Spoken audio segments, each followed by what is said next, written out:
Ya, kelompok-kelompok advance mungkin tidak lama lah.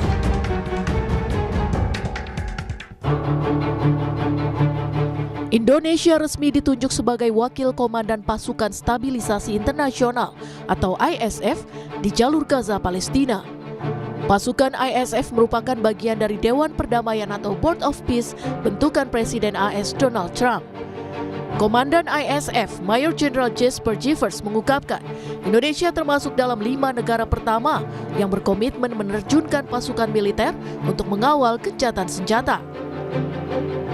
I'm incredibly pleased to announce today that the first 5 countries have committed troops to serve in the ISF: Indonesia, Morocco, Kazakhstan, Kosovo, and Albania. And 2 countries have committed to train police: Egypt and Jordan. I would also like to announce that I have offered and Indonesia has accepted the position of Deputy Commander for the ISF. With these first steps, we will help bring the security that Gaza needs for our future prosperity and enduring peace. Thank you. Usai mendapat mandat sebagai wakil komandan ISF, Presiden Prabowo menargetkan tim pendahulu dikirim ke Gaza dalam 1 hingga 2 bulan ke depan. Indonesia menyiapkan 8.000 personel militer untuk mengawal implementasi gencatan senjata dan perdamaian di wilayah Gaza. Ya, kita siap, kita tegas. Kapan Bang kira-kira akan dikirim? Mungkin ya kelompok-kelompok advance mungkin tidak lama lah, mungkin 1-2 bulan ini juga. Ya.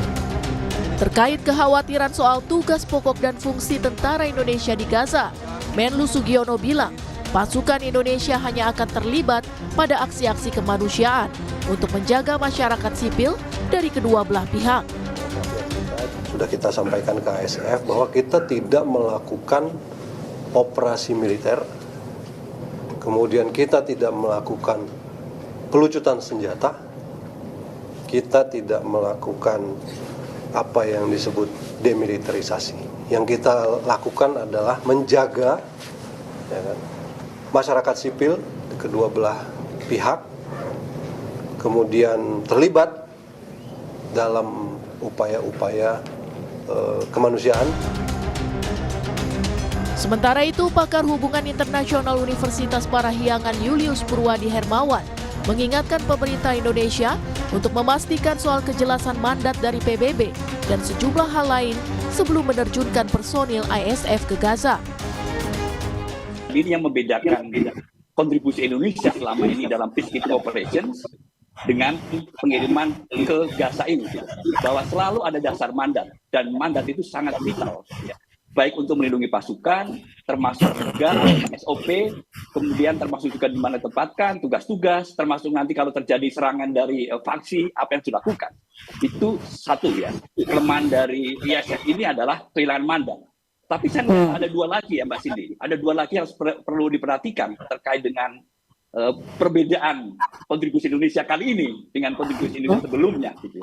Yang kedua adalah namanya sendiri kan pasukan stabilisasi internasional. Ya. Itu berbeda dengan yang kita pahami dengan PKO, gitu. PKO ya, peacekeeping operations. Itu secara eksplisit juga menunjukkan tugas dan fungsi yang berbeda.